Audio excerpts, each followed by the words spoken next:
Dan insya Allah kita akan masuk pada siang ini, semoga Allah berkahi, golongan yang ketujuh, dan ini jadi saksi bahasan kita, yaitu warajulun zakarallah khalian fafadat aina, seseorang yang mengingat Allah sendirian kemudian kedua matanya meneteskan air mata.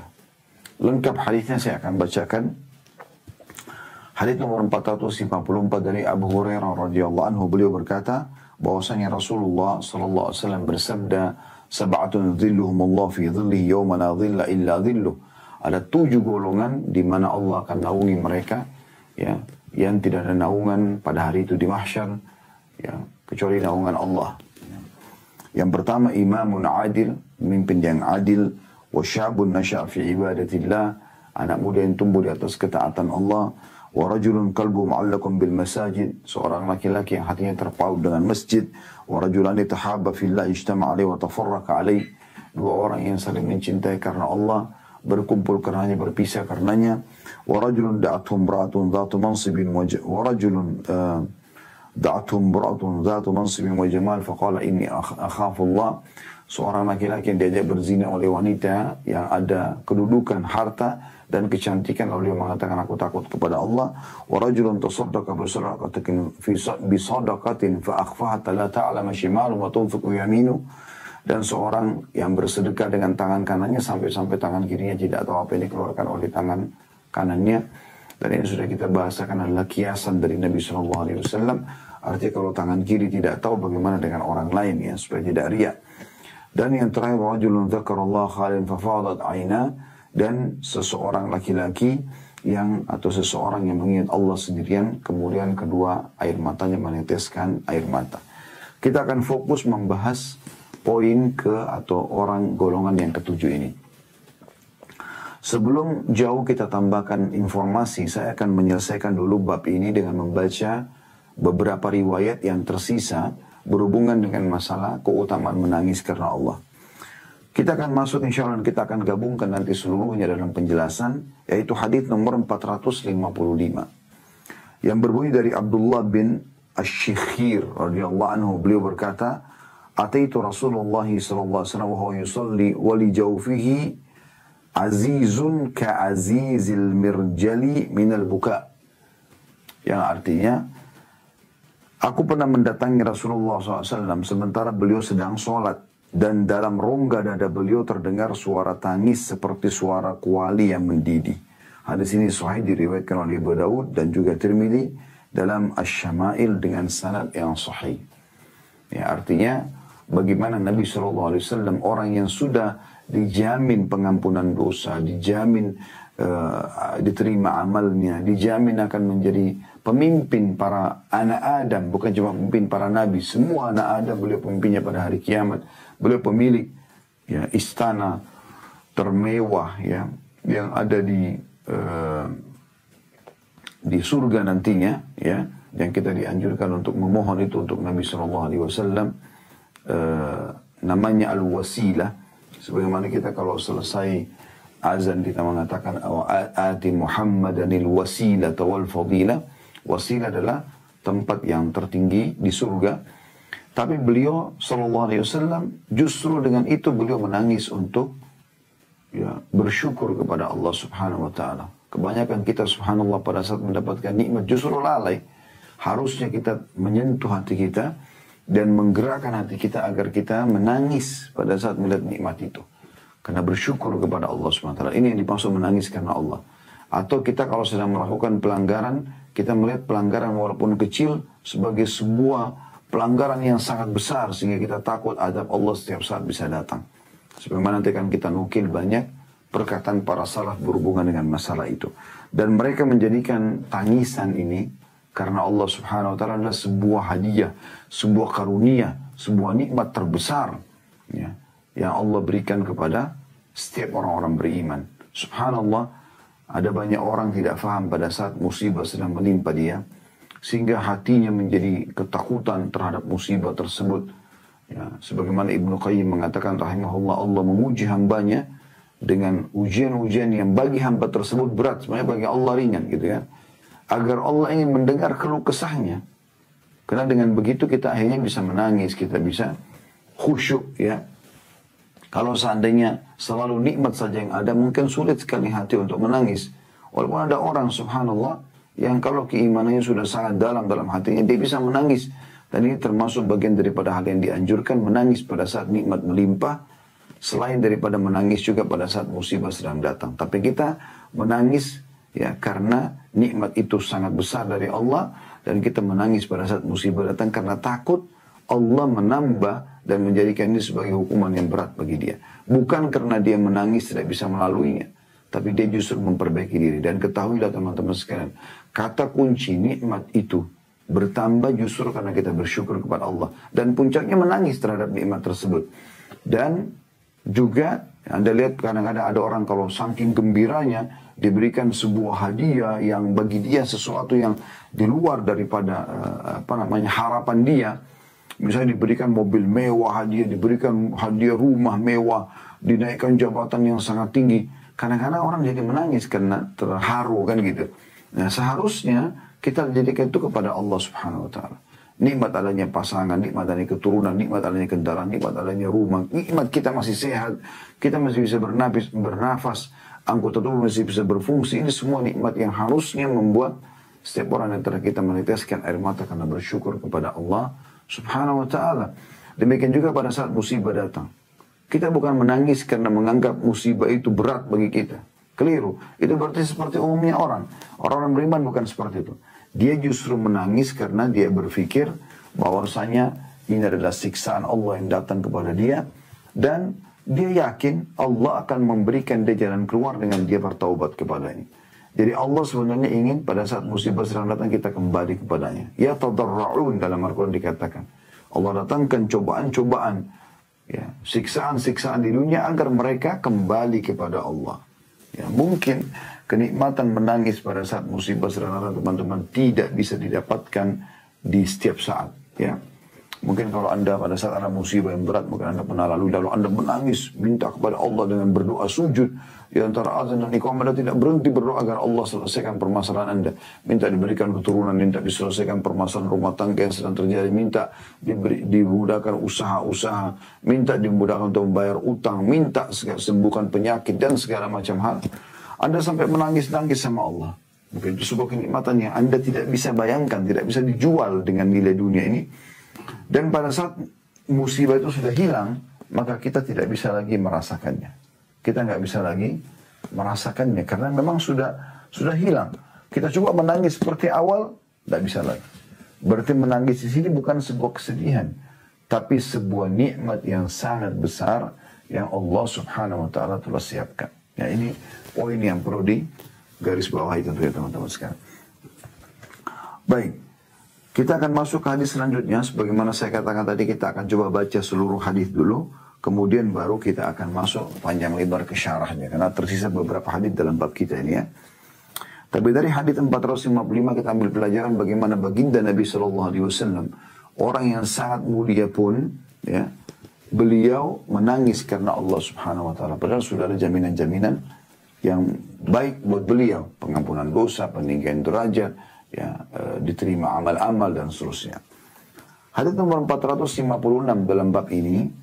Dari Anas radhiyallahu anhu beliau berkata, qala Rasulullah sallallahu alaihi wasallam di Ubay bin Ka'b radhiyallahu anhu, inna Allah azza wa jalla amarani an aqra 'alaika lam yakun alladhina kafaru. Qala wa sammani. Qala na'am, fabaka Ubay. Rasulullah SAW bersabda kepada Ubay bin Ka'ab, sesungguhnya Allah azza wa jalla memerintahkanku untuk membaca firman-Nya, lam yakun alladhina kafaru, surah Al-Bayyinah. Maka Ubay bertanya kepada Nabi SAW, apakah dia Allah menyebut namaku? Kata Nabi SAW, ya. Maka Ubay pun menangis. Nah, hadis ini hadis sahih diriwayatkan oleh Bukhari dan Muslim. Dari hadis ini kita ambil pelajaran penting teman-teman sekalian. Yaitu, bagaimana Allah Azza wa Jalla sangat dekat dengan orang-orang beriman. Ya. Dan Allah menyebut nama hamba-hamba orang beriman di depan para malaikat. Ini sebuah kebanggaan yang luar biasa. Dalam hadis-hadis yang sahih dijelaskan. Kata Nabi SAW, Allah berfirman, ya, kalau hamba itu menyebutku, mengingatku, ya, sendirian aku mengingatnya juga dalam diriku. Dan kalau dia menyebutku, atau mengingatku di depan khalayak umum, dia malah takut melakukan maksiat, dia malah mengingatkan orang dengan menasihati agar kembali kepada Allah Subhanahu wa taala dan seterusnya, maka aku pun akan mengingatnya dan menyebutnya di depan khalayak yang lebih baik daripada khalayak yang dia sedang dihadapi, maksudnya di depan para malaikat. Jadi Allah menyebutkan. Itu contoh di sini. Nabi SAW mengatakan, hai Ubay ini kebetulan sahabat Nabi yang bagus sekali suaranya dan termasuk guru Al-Qur'annya sahabat, gitu kan. Maka Nabi SAW mengatakan, hai Ubay, sungguhnya Allah memerintahkanku untuk membaca firman Allah ini agar kau yang pertama menghafalnya kemudian mengajarkannya, gitu kan. Lam yakunil ladzina kafaru, atau surah Al-Bayyinah. Maka Ubay bukan langsung mengatakan, baik ya Rasulullah, ajarkan kepada saya. Tidak. Beliau ya mengatakan, ya Rasulullah, apakah Allah menyebut namaku? Kata Nabi SAW, iya. Maka Ubay menangis pada saat itu karena dia tersentuh bagaimana Allah Azza wa Jalla, pencipta langit dan bumi ini dan pencipta segala sesuatunya, menyebutkan nama dia. Berarti dia punya kedudukan. Nah, kita harus ambil pelajaran di sini bahwasanya setiap orang di antara kita bisa disebutkan oleh Allah Subhanahu wa taala. Tinggal dia menjadi wali-wali Allah. Bagaimana caranya? Dia tinggal mengerjakan apa yang Allah perintahkan dan tinggal meninggalkan apa yang Allah larang. Sederhana kok. Tapi tentu dengan ikhlas. Karena dia mengharapkan pahala dari Allah Subhanahu wa taala. Ya. Ini pelajaran yang bisa kita ambil dari hadis ini. Dan ini juga adalah keutamaan Ubay radhiyallahu anhu, sahabat Nabi yang mulia. Dalam riwayat yang lain dikatakan, faja'ala Ubay yabki. Maka Ubay pun mulai menangis, ya, karena mendengar kalau Allah menyebutkan namanya radhiyallahu anhu. Ya, tentu ini berarti teman-teman sekalian kita coba pelajari. Kalau kita ingin bahas tentang Ubay, tentu pertemuan 1 kali 2 kali tidak cukup. Tapi Anda bisa mendengarkan serial sahabat, ya, yang kami sudah sampaikan, lebih dari 40 sahabat, ya. Dan Anda bisa mencari tahu, pelajari tentang Ubay. Apa sebenarnya Ubay bin Ka'ab ini? Keutamaannya apa? Kelebihannya apa? Anda bisa kerjakan seperti dia. Dan bukan mustahil apapun yang telah dikerjakan oleh orang-orang soleh sebelum kita. Kalau kita ikutin jejak mereka, maka kita akan mendapatkan keutamaan yang sama. Hadis selanjutnya nomor 457. Masih dalam hadis bab ini. Ya, dan sekali lagi kita baca dulu semua hadisnya. Kemudian insya Allah kita akan masuk panjang lebar ke syarahnya. Hadis nomor 457 ini berbunyi dari Anas radhiyallahu anhu, beliau berkata, Qala Abu Bakr li Umar radhiyallahu anhu ba'da wafati Rasulullah sallallahu alaihi wasallam, intaliq bina ila ummi Ayman radhiyallahu anha.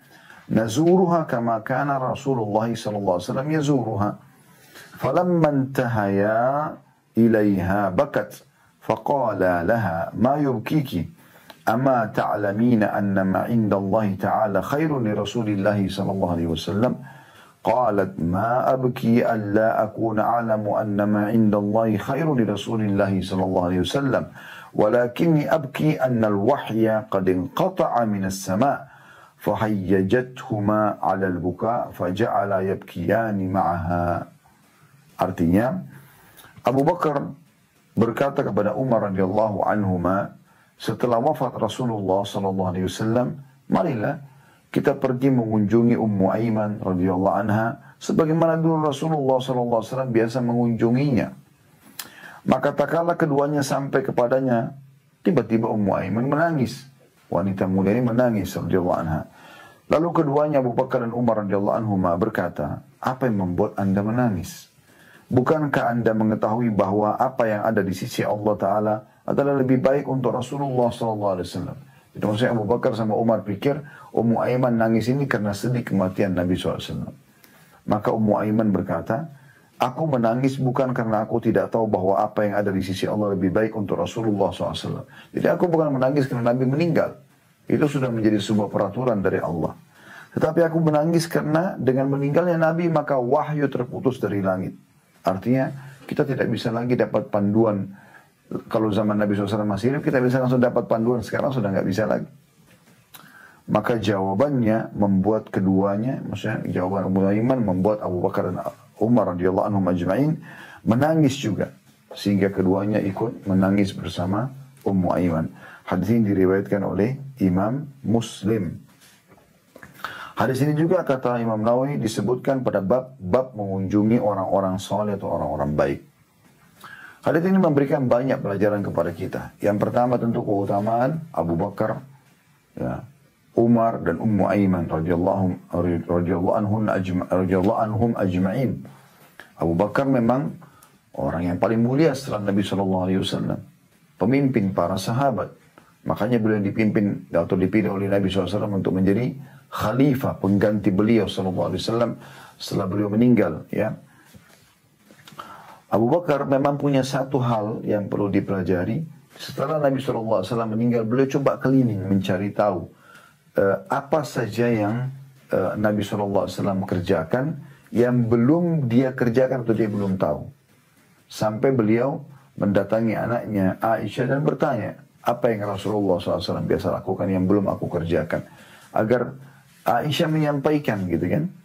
Ya, dalam salah satu athar disebutkan, ada seorang orang miskin Yahudi yang diberi makan oleh Nabi SAW. Dan itu Abu Bakar belum pernah ketahui.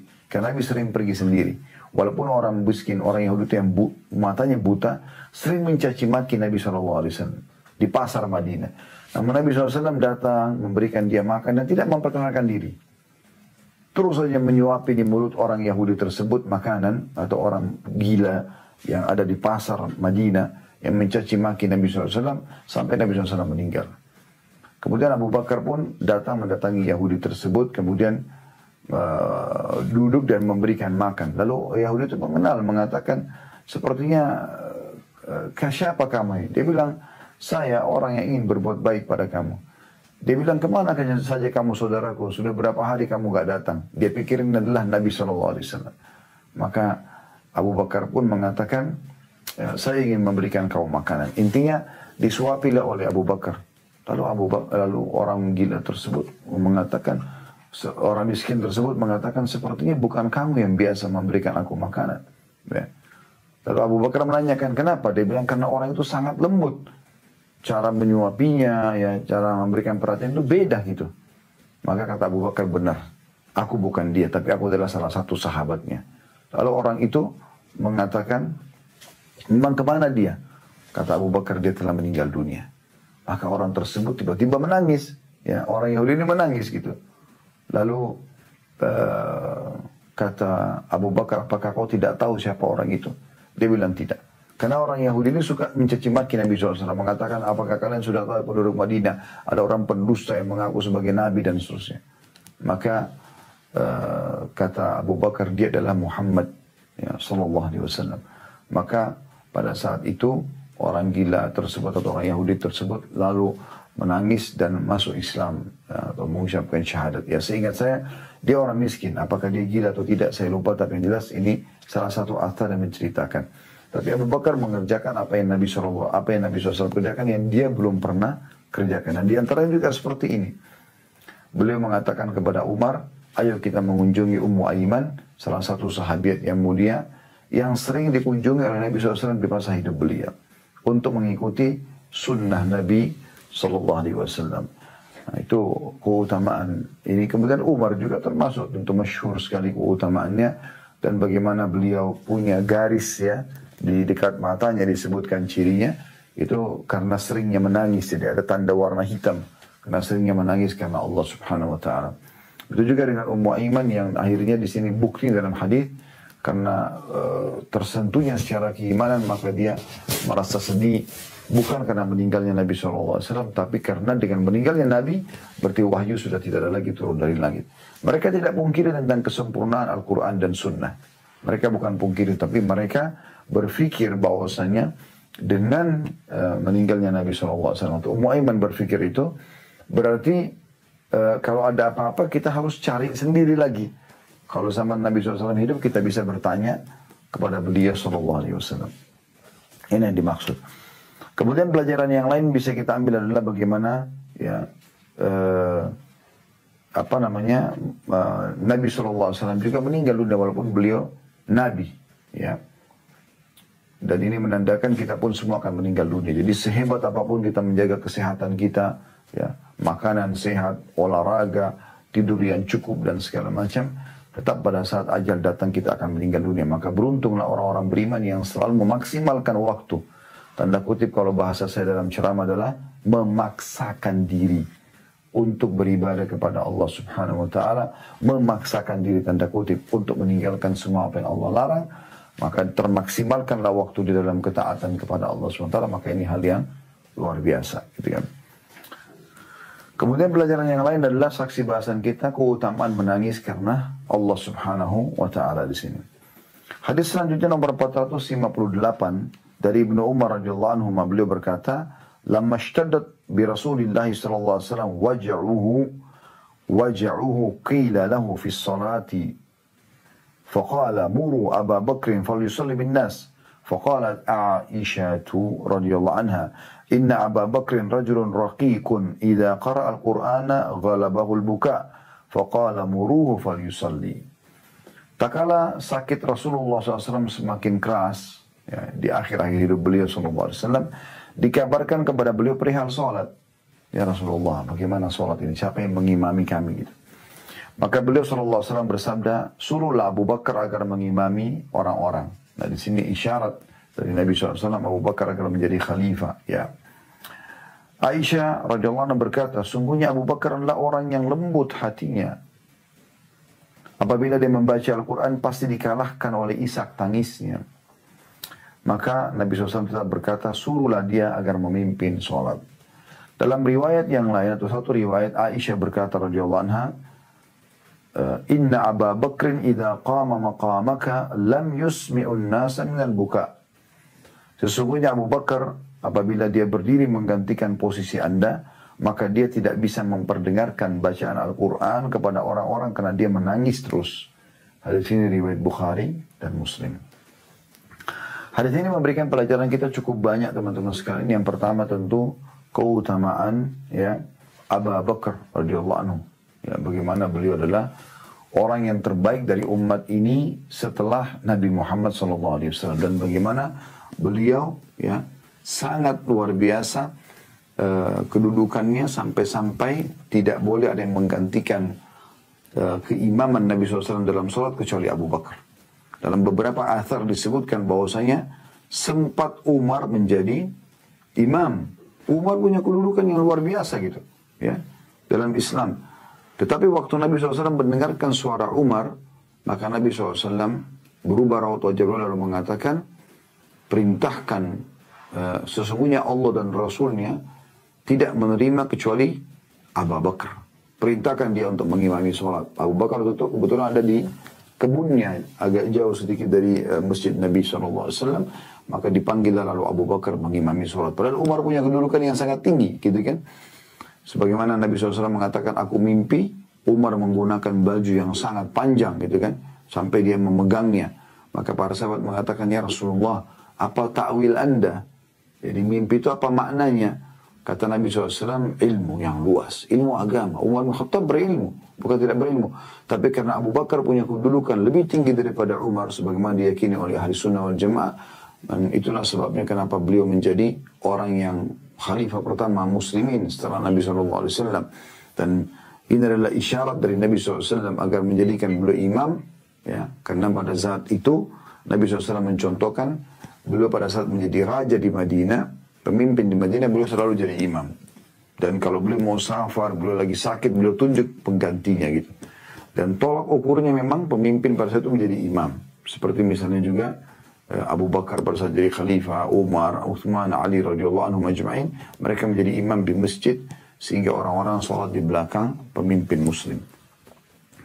Kemudian yang kedua adalah tentang masalah Ummul Mu'minin Aisyah radhiyallahu anha. Jadi kondisi pada saat itu sebenarnya Nabi SAW sedang berdua bersama Aisyah dalam rumah dan Nabi SAW lagi sakit keras. Maka Aisyah sempat melihat kondisi tersebut sangat parah buat Nabi SAW. Khawatir Nabi nggak bisa jadi imam. Ada sebagian orang mengatakan bagaimana apakah Rasulullah akan menjadi imam buat kami. Maka dibisikkanlah kepada Nabi SAW. Maka Nabi SAW mengatakan, perintahkan Abu Bakar untuk sholat. Nah di sini kondisi Ummul Mukminin Aisyah radhiyallahu anha ada dua hal. Memang yang pertama karena seperti hadits ini menyampaikan, yaitu tentang masalah Abu Bakar memang suka sekali menangis. Jadi kalau baca Quran itu lebih dominan tangisannya daripada membaca jumlah ayatnya gitu. Sisi yang lain, Aisyah anaknya Abu Bakar. Dan kalau beliau tiba-tiba keluar tanpa ada penegasan dari Nabi SAW, beliau khawatir nanti orang pikir Aisyah ini ngarang-ngarang. Ya, karena ini adalah ayahnya gitu. Padahal sebenarnya tidak. Nah, maka Aisyah waktu itu setelah Nabi SAW sampaikan dalam buku-buku sejarah disebutkan Nabi SAW pingsan. Aisyah belum menjalankan karena khawatir untuk menyampaikan berita ini. Waktu Nabi SAW sadar dari pingsannya, beliau menanyakan apakah engkau sudah menjalankan titahku? Aisyah mengulangi lagi, ya Rasulullah, Abu Bakar orang yang mudah menangis. Mungkin maksudnya bisa cari orang lain. Ya, karena itu ayahnya sebenarnya gitu kan. Maka Nabi SAW marah pada Aisyah mengatakan, sesungguhnya kalian para kaum wanita atau maknanya kurang lebih seperti itu, ya seperti ya wanita-wanita yang pernah hidup semasa dengan Yusuf. Maksudnya kalau diperintahkan maunya jalan semaunya begitu. Ya, aku telah perintahkan kerjakan. Ya, kata Nabi SAW, sesungguhnya tidak suruh Abu Bakar untuk menjadi imam. Maka Aisyah pun hanya menyampaikan kepada kaum muslimin untuk Abu Bakar menjadi imam. Ya, itu kejadiannya pada saat itu. Kemudian selanjutnya teman-teman sekalian, ya, keutamaan juga tentang masalah menangis karena membaca Al-Quran ini dibolehkan. Ya, kalau kita baca Al-Quran, dan bagi kita orang Indonesia tentunya, atau teman-teman di Asia yang berbahasa Melayu, saya sarankan Anda membaca terjemahan. Ya, maksudnya gini, sebelum sholat ya. Surah-surah yang biasa kita baca seperti Al-Fatihah. Minimal Al-Fatihah sudah harus tahu baca artinya. Jangan sampai Anda sholat, baca Al-Fatihah tidak tahu. Ya. Apa artinya iyyaka na'budu wa iyyaka nasta'in. Ya. Apa artinya dari Alhamdulillah Rabbil Alamin, Ar-Rahmanir Rahim, Maliki Yaumiddin. Kita harus tahu. Bahkan dari basmalahnya Bismillahirrahmanirrahim, 7 ayat surah Al-Fatihah harusnya kita tahu semua artinya. Dan di luar kepala kita, sehingga pada saat kita baca kebayang arti itu. Kita sering baca surah apa setelah Al-Fatihah? Al-Ikhlas, Al-Falaq, Al-Nas, Al-Kautsar, ya, Al-Asr. Surah-surah ini, ya, Al-Masad misalnya. Surah-surah ini sebenarnya kita sudah harus tahu maknanya. Karena surah-surah pendek dan sering kita ulangin. Ini akan membantu kita pada khusyuan sholat. Demikian juga dengan bacaan-bacaan sholat. Takbiratul ihram itu apa artinya? Allahu Akbar. Kemudian dan renungi makna-maknanya secara tauhid ya. Kemudian juga bagaimana makna daripada doa ruku, doa itidal, doa sujud, doa di antara dua sujud sampai tahiyat, apa makna-maknanya supaya kita pada saat baca Rabbighfirli warhamni wajburni, ya Allah ampuni aku, kasihanilah aku, kita tahu maknanya, penuhilah kebutuhanku. Jadi kita merenungi apa yang sedang kita ucapkan, minimal itu ya. Kalau Anda mau lebih daripada itu sangat bagus. Anda selalu membaca dan tadabburi ayat Al-Quran dengan membaca terjemahannya. Saya pernah jelaskan teman-teman sekalian, Al-Quran itu bisa beberapa cara kita untuk, atau memiliki beberapa hak dari kita. Yang pertama membacanya. Membaca, faham atau tidak faham artinya boleh kita baca dan kita mengkhatamnya. Ini bagian hak Al-Quran. Jadi Anda walaupun tidak ngerti bahasa Arab, walaupun tidak punya Quran terjemahan, Anda boleh membacanya. Ya, dan membacanya ini bagian daripada syariat ya, yang dianjurkan. Kemudian yang kedua tadabbur. Nah, tadabbur ini membaca dengan merenungi makna. Nah, kalau tadi membaca sampai mengkhatam dimulai dari Al-Fatihah, Al-Baqarah, ya, Al-Imran, terus begitu ya. An-Nisa, Al-Ma'idah, Al-An'am, terus saja Anda baca ya. Berurut sampai An-Nas. Dari surah nomor 1 sampai surah nomor 114. Anda baca terus, mengkhatamnya. Kemudian, yang kedua tadabbur. Nah, tadabbur ini artinya membaca dengan terjemahan. Merenungi maknanya. Allah mengatakan, afala yatadabbaruna Al-Quran. Tidakkah mereka mentadabburi Al-Quran? Jadi, ini kalau pola ini, atau cara ini, para sahabat menggambarkan pada kita, kami tidak pernah melewati 10 ayat Al-Quran, kecuali kami sudah mempelajari cara bacanya, mempelajari makna-maknanya, hukum-hukumnya, dan juga mengamalkan isinya. Kemudian baru kami pindah ke 10 ayat yang lain. Jadi per 10 ayat. Ya. Kalau Anda bisa gabungkan antara poin satu, hak pertama dan hak kedua, membaca sambil juga Anda membaca terjemahannya sangat bagus. Supaya Anda tahu apa yang Allah firmankan. Gitu kan? Supaya Anda ngerti. Sekarang sudah banyak sekali aplikasi Al-Quran yang ada terjemahannya. Gitu kan? Anda bisa mempelajari itu. Kemudian yang ketiga menghafalnya. Ini juga sama. Polanya bisa per 10 ayat per hari. Ya. Sehingga Anda insya Allah dalam kurang dari 2 tahun bisa menghafalnya. Total seluruh Al-Quran. Ya, karena memang Al-Quran 6.000 sekian ayat. Kalau Anda baca 10 atau Anda menghafal 10 ayat per hari. 1 bulan kalau 30 hari Anda punya 300 ayat. 1 tahun Anda akan punya 3.600 ayat. Nggak kurang dari 2 tahun Anda sudah bisa menghatam 30 juz. Ya. Kemudian yang terakhir adalah mengamalkan isinya. Dan ini hak Al-Quran yang tidak boleh luput. Ya. Ini juga termasuk pelajaran yang bisa kita ambil dari hadits ini. Jadi bagaimana orang membaca Al-Quran, dia tersentuh dan dia menangis. Dan tidak mungkin kecuali dengan memahami maknanya. Ya. Abu Bakar bisa menangis karena tahu terjemahannya. Gitu. Saya pernah di salah satu tahun, subhanallah, saya lupa, itu sekitar tahun 93 atau 1993 gitu. Di awal-awal kami datang ke kota Madinah waktu itu. Sempat umrah Ramadan, di awal sholat tarawih Ramadan, Syekh Shuraim, hafizahullah, salah satu imam Masjid Haram waktu itu, beliau sering dipanggilkan dengan Syekh Sudes ya. Pas di firman Allah surah Al-Fatihah, Iyyaka na'budu wa iyyaka nasta'in. Hanya kepadamu kami menyembah. Hanya kepadamu kami minta tolong. Subhanallah, beliau menangis terisak-isak. Dan sulit untuk melanjutkan bacaan selanjutnya. Karena faham maknanya. Orang yang faham maknanya dan dia merenungi, dia tadabburi, maka akan tersentuh hatinya. Ini yang dimaksudkan. Hadis selanjutnya nomor 459 dari Ibrahim bin Abdurrahman bin Auf.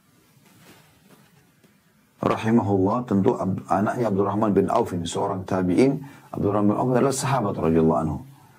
Beliau menceritakan tentang ayahnya, anna Abdurrahman bin Auf radhiyallahu anhu utiya bi ta'amin wa kana sha'ima. Faqala qutila Mus'ab bin Umair radhiyallahu anhu wa huwa khairun minni, falam yujad lahu ma yukaffanu fihi illa burdah. In guttiya biha ra'suhu badat rijlahu. وإن غطي بها رجلاه بدا رأسه ثم بسط لنا من الدنيا ما بسط أو قال أؤتينا من الدنيا ما أؤتينا وقد خشينا أن تكون حسناتنا عجلت لنا ثم جعل يبكي حتى ترك الطعام. Ibrahim rahimahullah menceritakan tentang ayahnya Abdurrahman bin Auf radhiyallahu anhu, bahwasanya suatu hari Abdurrahman bin Auf dihidangkan makanan dan dia pada saat itu sedang berpuasa, maksudnya hidangan untuk berbuka puasa ya.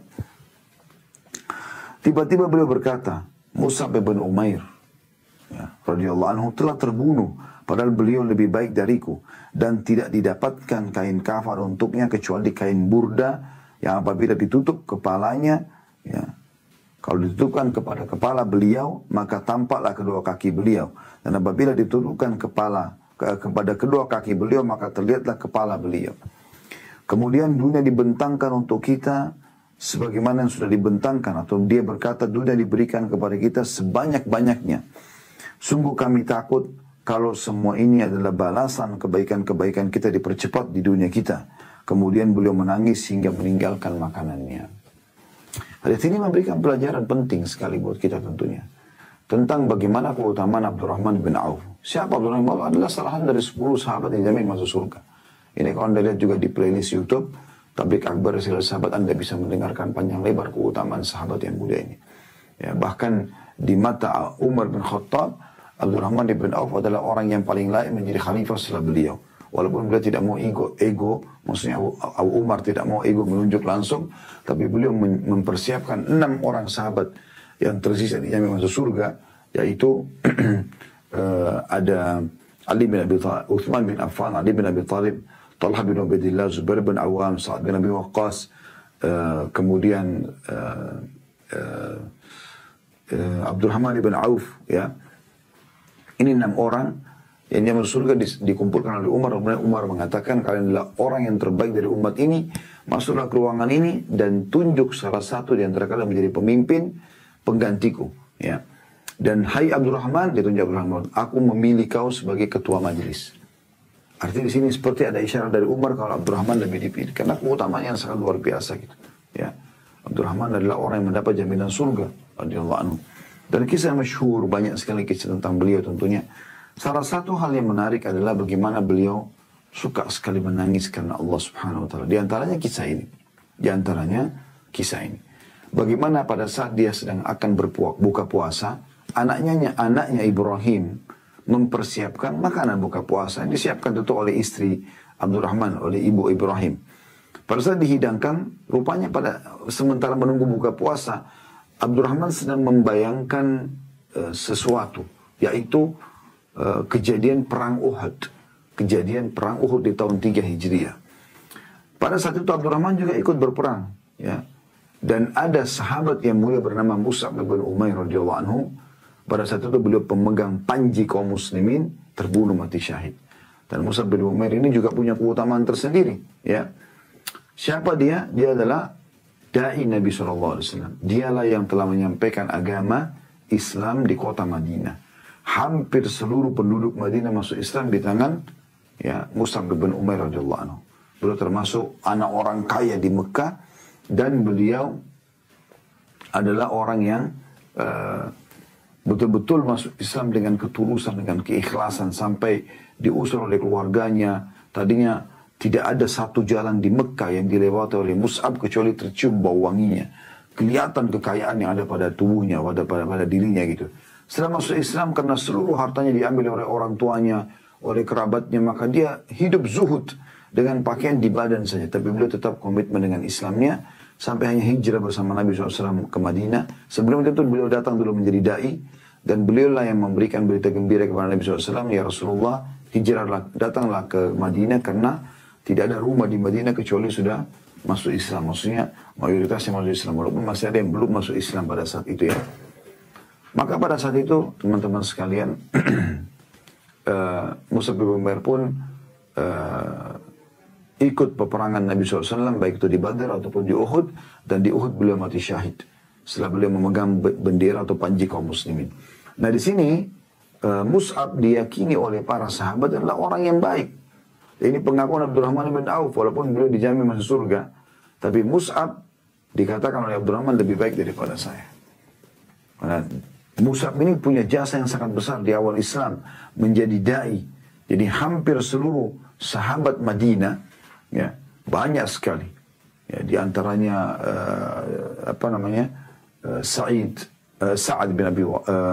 Sa'ad bin Ubadah, ya, Sa'ad bin Rabi', ya, kemudian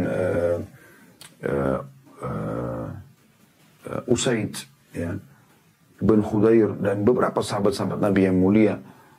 Terkenal semuanya dengan keimanan dan amal soleh mereka dan perjuangan mereka dalam Islam, itu dipanen pahalanya oleh Mus'ab bin Umair.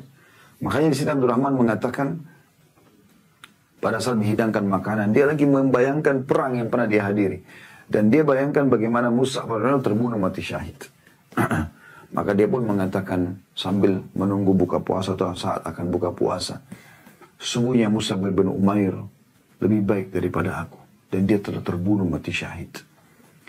Dan pada saat itu, ya, dia tidak punya pakaian kecuali satu. Burda itu pakaian. Dan pakaian itu pendek.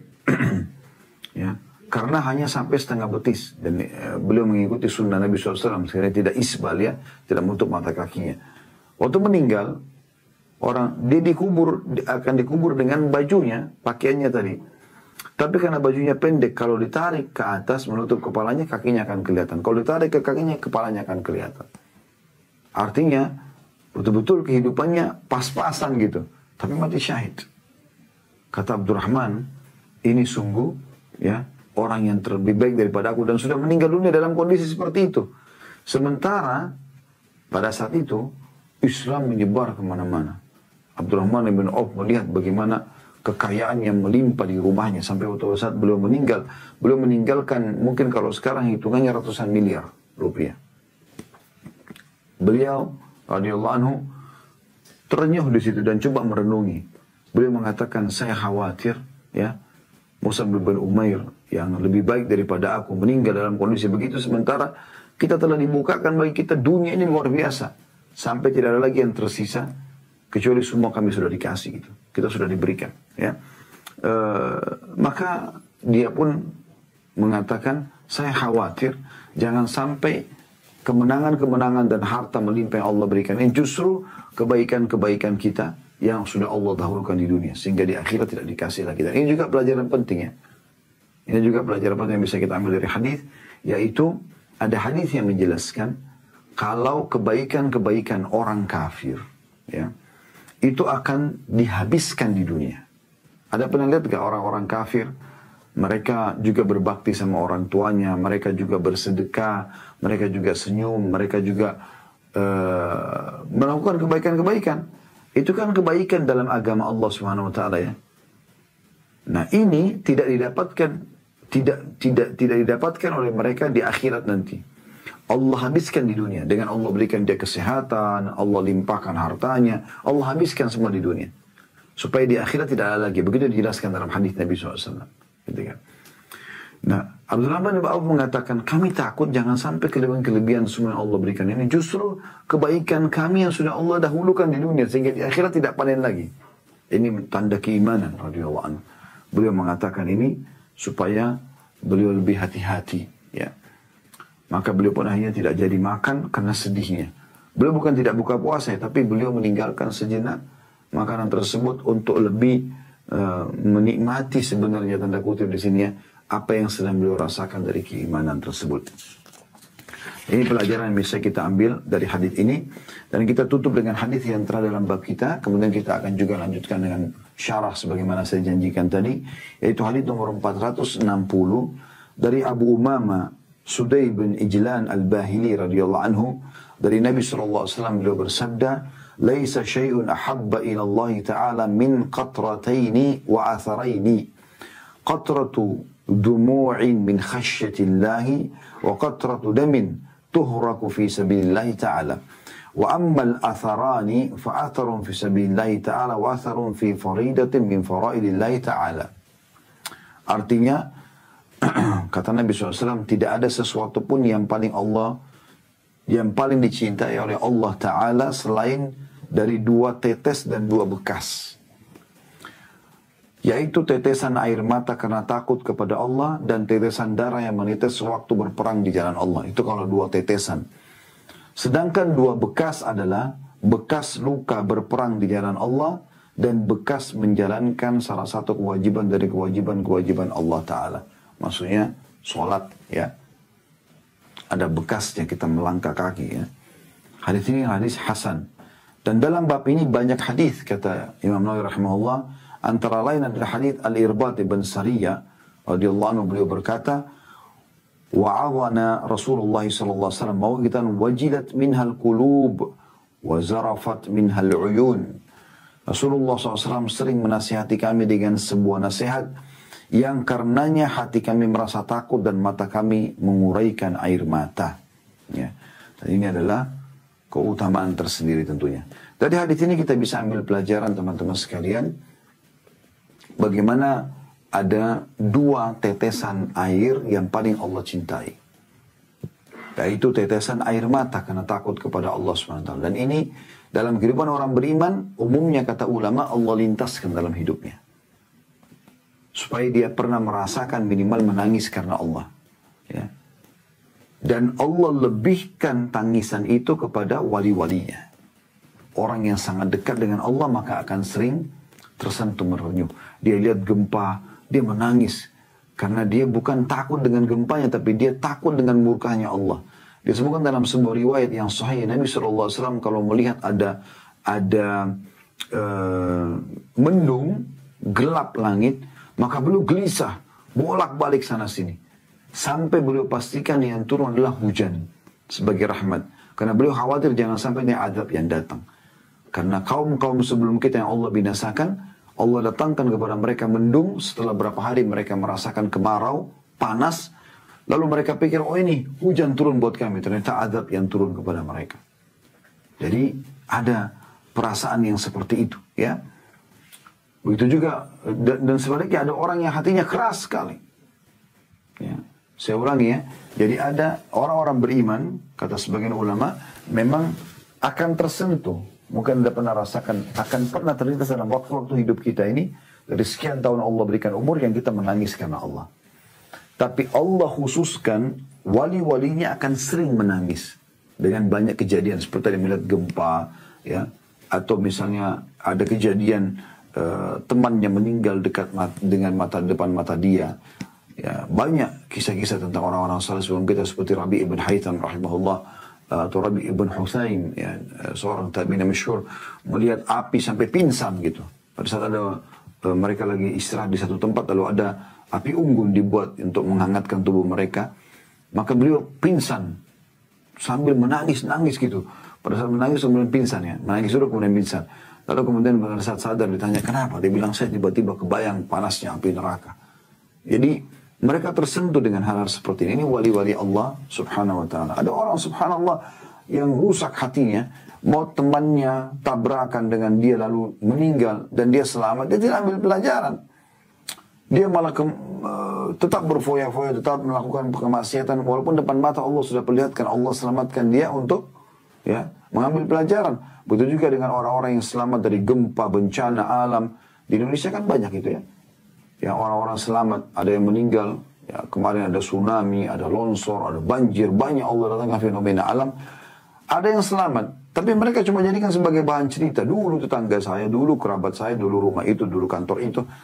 Dia tidak ambil pelajaran. Harusnya dia menangis di sini, takut kepada Allah SWT. Dan satu sisi menangis karena bersyukur Allah selamatkan dia. Sisi yang lain dia menangis karena takut jangan sampai dia juga ditimpakan musibah atau hukuman sebagaimana ditimpakan kepada temannya tersebut. Nah, ini pelajaran penting, ya. Kemudian yang kedua adalah tetesan darah yang tumpah di jalan Allah. Dan ini berarti keutamaan mati syahid, ya. Dan ini penting teman-teman sekalian untuk kita renungi, ya, bagaimana kita berpikir untuk menjadi orang yang mati syahid. Kata Nabi SAW, ya, karena kan kita juga pasti mati, ya, mau tidak mau gitu. Jadi tanamkan dalam diri anda supaya Allah tutup diri anda dengan mati syahid. Kata Nabi SAW, man talaba syahadatu bisidq, ballagahu Allah manazil syuhada wa in mata ala firashi. Siapa yang betul-betul tulus ingin mati syahid, Allah akan berikan dia kedudukan orang mati syahid walaupun dia mati di atas ranjangnya. Allah akan berikan dia kedudukan orang mati syahid walaupun dia mati di atas ranjangnya. Jadi memang kita harus niatkan supaya kita mati syahid. Tapi kan Ustaz, orang kalau mati syahid kan dipenggal lehernya, ditusuk perutnya, dibom sehingga meledak. Akhi dan ukhti, kita tidak akan rasakan lagi itu pada saat kita hadapi kematian. Semua orang yang ditabrak kereta api kepalanya hancur. Orang yang dipenggal lehernya, orang yang meledak di pesawat, semua itu teman-teman sekalian tidak lagi merasakan apa yang Anda lihat itu. Mereka cuma merasakan satu, yaitu sakaratil maut, proses bagaimana malaikat mencabut ruhnya. Orang yang ditabrak kereta api kepalanya hancur tidak akan lagi mengatakan, aduh kepala saya hancur, sakit. Atau orang yang terbakar, atau orang yang dipenggal lehernya, atau orang yang ditusuk perutnya, tidak lagi merasakan itu. Nggak ada lagi. Itu cuma prosesi kematian. Tapi yang dirasakan cuma satu.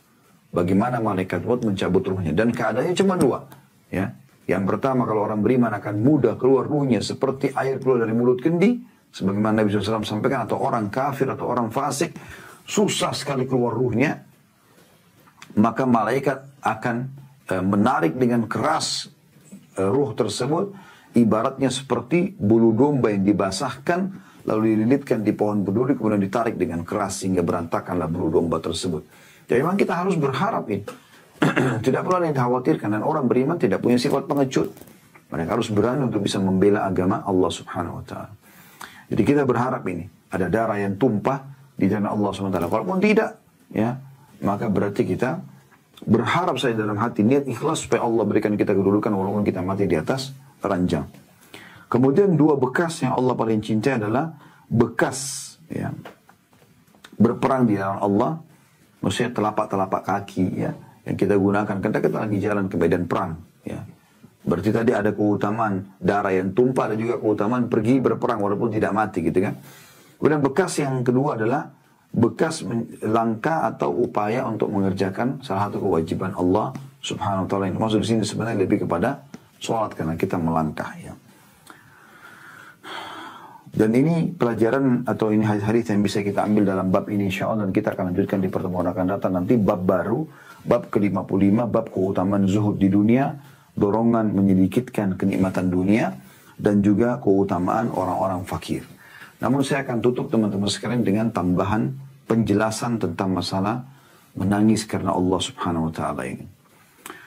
Kita akan mulai teman-teman sekalian beberapa menit ke depan dengan menangis ini ya, tapi karena khusyuk ya kepada Allah Subhanahu wa taala adalah kebiasaan para nabi-nabi.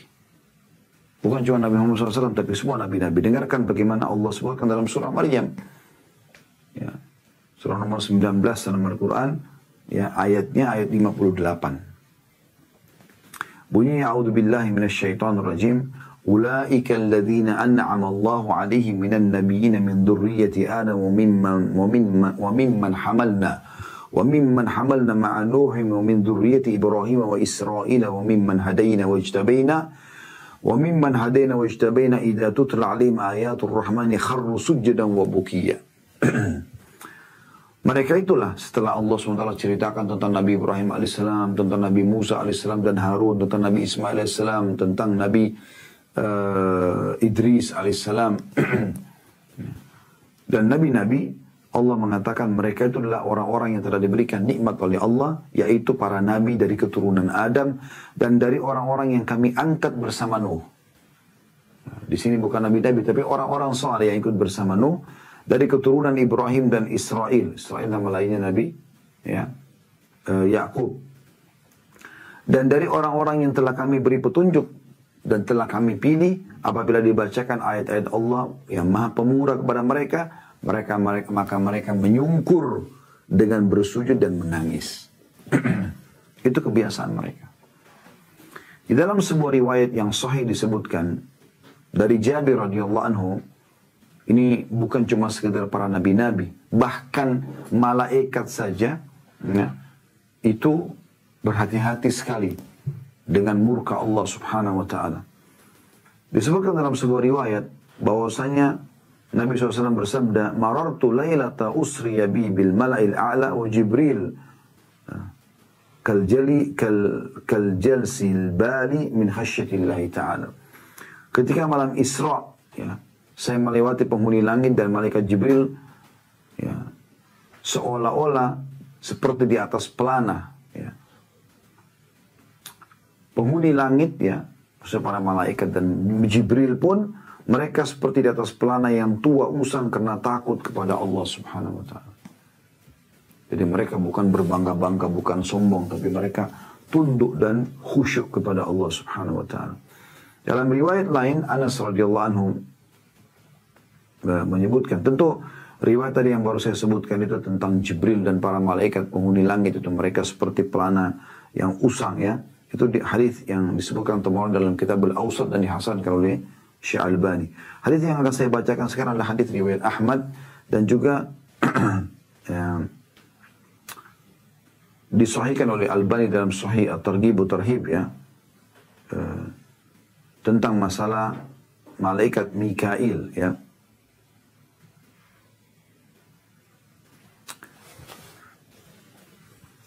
Bahwasanya Rasulullah SAW berkata kepada Jibril alaihissalam, "Malila ara," atau Jibril menyampaikan alaihissalam kepada Nabi SAW tentang Mikail. Mali la ara Mikailin dahikan qat." Jadi Nabi SAW bertanya kepada Jibril, "Kenapa aku tidak melihat Mikail tertawa sama sekali? Tidak pernah ketawa sedikit pun." Qala ma dhahika Mikail mundu khulikan nar. Kata Jibril, Mikail tidak pernah tertawa semenjak neraka diciptakan.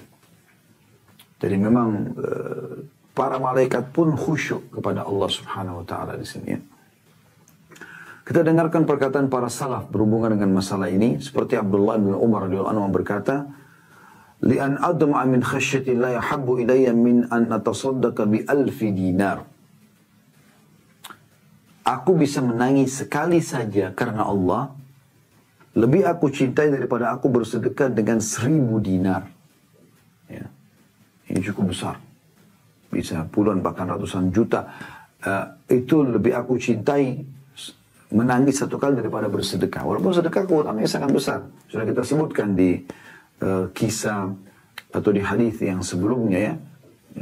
Atau di golongan selain golongan yang ke-7 tadi, yang golongan yang ke-6 orang yang bersedekah dengan tangan kanannya sampai tangan kirinya tidak tahu. Ini sudah panjang lebar kita jelaskan tentang masalah keutamaan sedekah. Tapi Ibnu Umar berkata, aku menangis sekali saja karena Allah, karena merindukan rahmat Allah, merindukan surga, berterima kasih, bersyukur kepada Allah, berterima kasih dan bersyukur kepada Allah atas nikmat yang melimpah, dan juga takut kepada siksaan Allah, ya, pelanggaran-pelanggaran yang kita lakukan sehingga bisa mendatangkan hukuman Allah.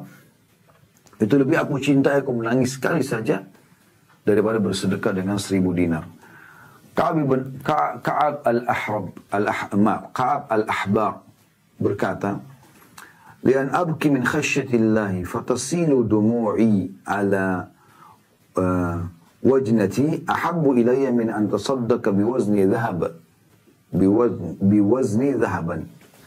Sesungguhnya mengalirkan air mata atau menetesnya air mataku, ya, membasahi kedua pipiku, karena takut kepada Allah lebih aku sukai daripada berinfak dengan emas seukuran tubuhku.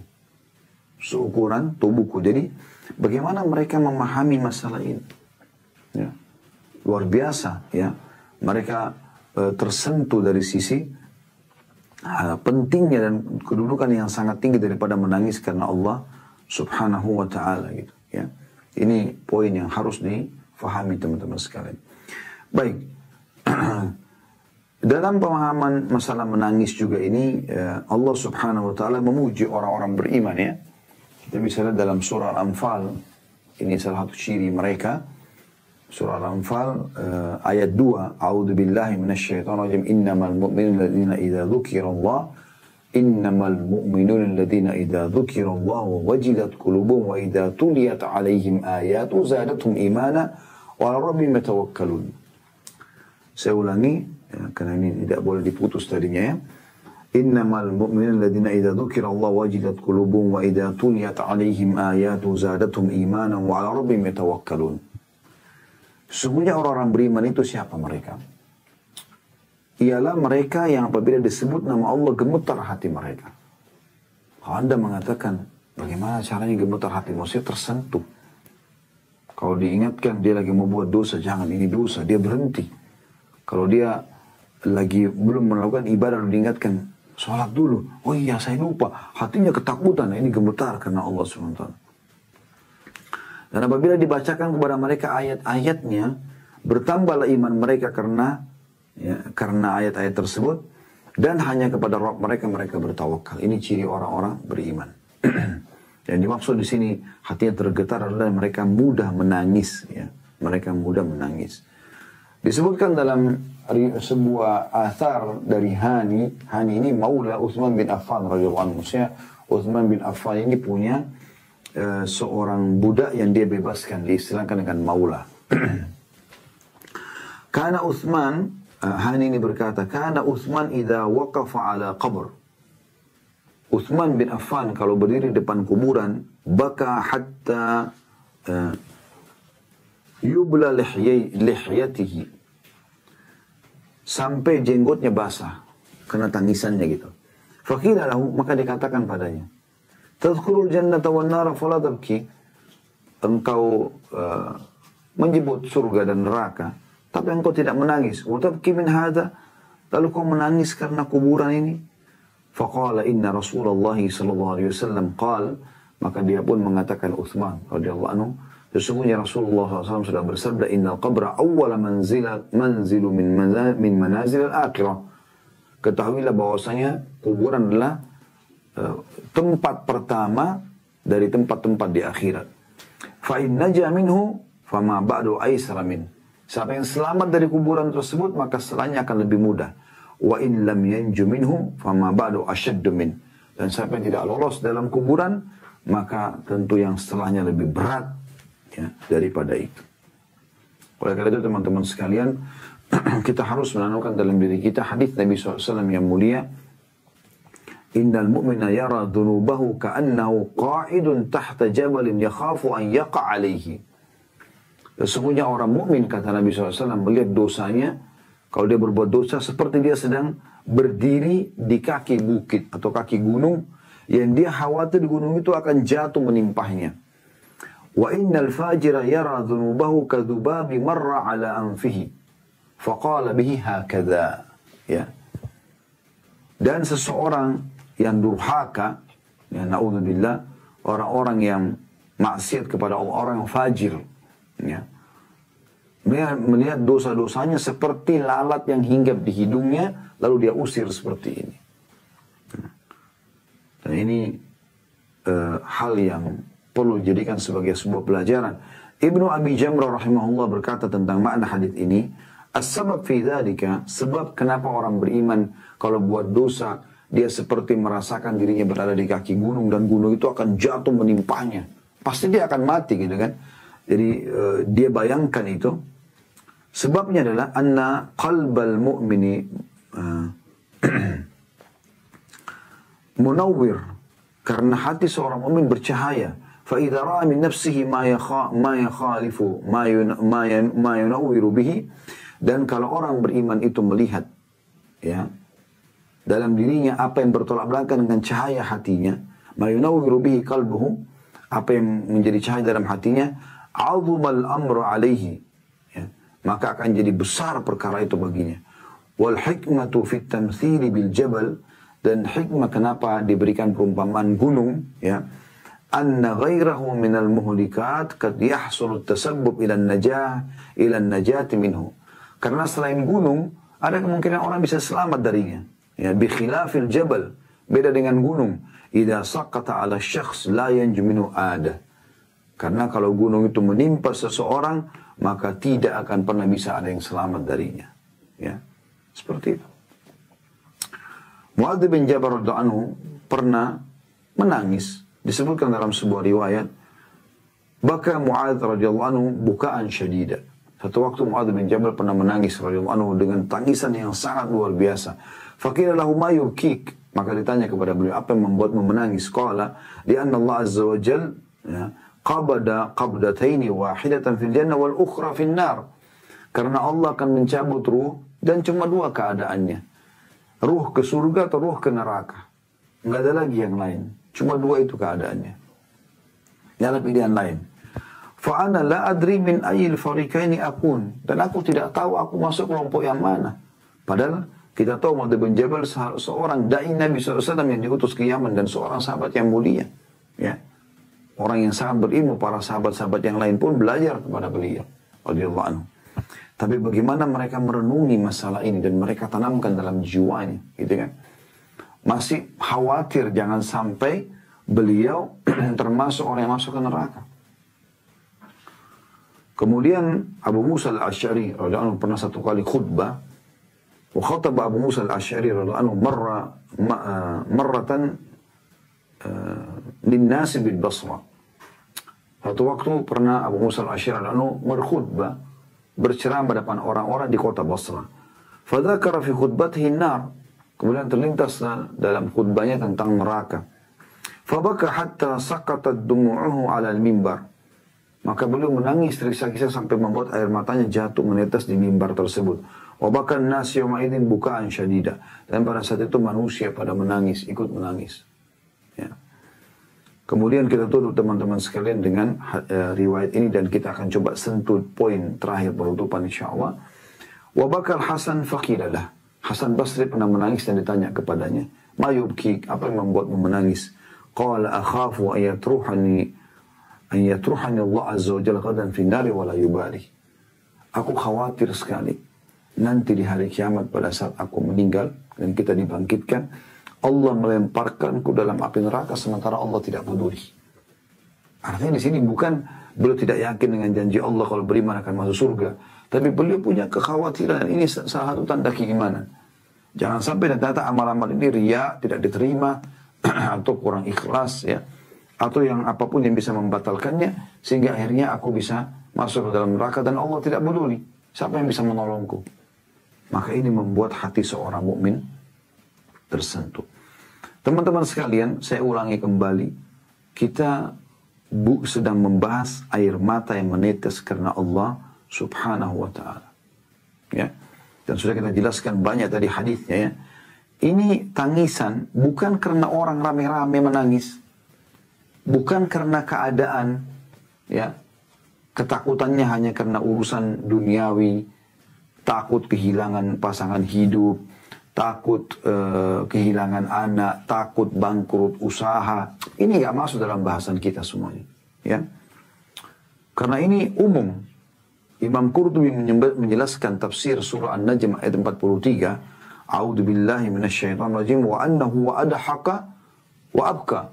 Bahwasanya dialah yang menjadikan orang tertawa dan menangis. Allah SWT menjadikan orang tertawa dan menangis. Beliau mengatakan ai qada asbabud dhahik wal buka. Allah siapkan sebab-sebab yang bisa membuat dia tertawa dan menangis. Wa qala Atha bin Abi Muslim, dan Atha bin Muslim mengatakan yakni afrah wa ahzan, ya, yaitu Allah membuat gembira dan membuat sedih. Dan al-farah yajlibud dahak, karena kegembiraan bisa memunculkan ketawa, wal hazan yajlibul buka, dan kesedihan akan mendatangkan tangisan. Dan bukan ini yang dimaksud. Bukan yang dimaksud.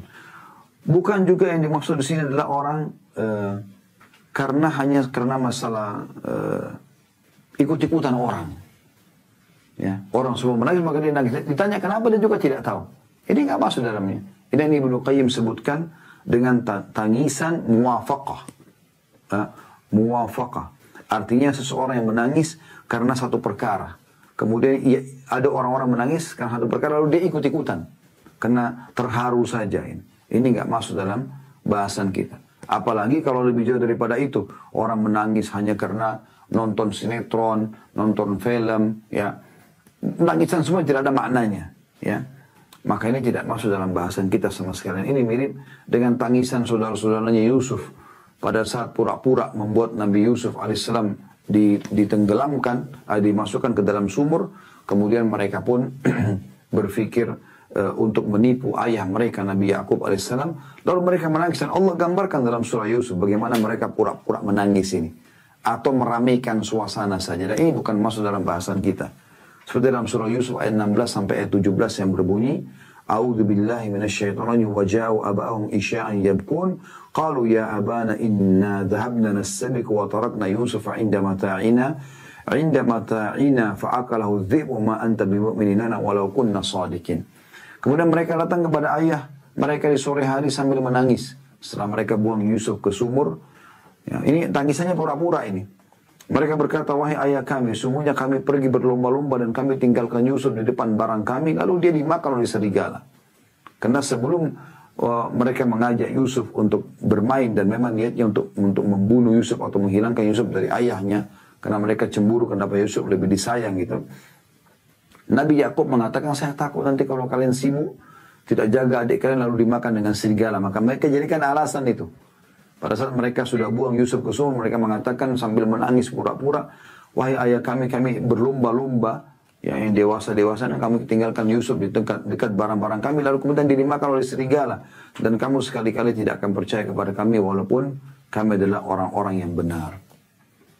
Dan sebagai penutup teman-teman sekalian, bukan berarti kita di sini bicara tentang masalah tangisan, maka muka orang beriman selalu murung, tidak pernah senyum, tidak. Ini antara dia sama Allah Subhanahu wa taala. Di saat dia sedang sendirian mengingat Allah, karena memang di sini dalam hadis yang sedang kita bahas tentang 7 golongan adalah warajulun dzakarallah khaliyan fafadat ainah, yaitu seseorang yang mengingat Allah sendirian kemudian matanya menangis. Jadi bukan ataupun mungkin di depan umum tidak sengaja memang karena dia khusyuk betul, maka dia tersentuh dan mendengar bacaan Quran atau ada kejadian fenomena alam yang besar. Mungkin itu bisa terjadi. Tapi umum yang sedang dibahas adalah dia menangis memang karena ada sebab penyentuhnya. Gitu kan.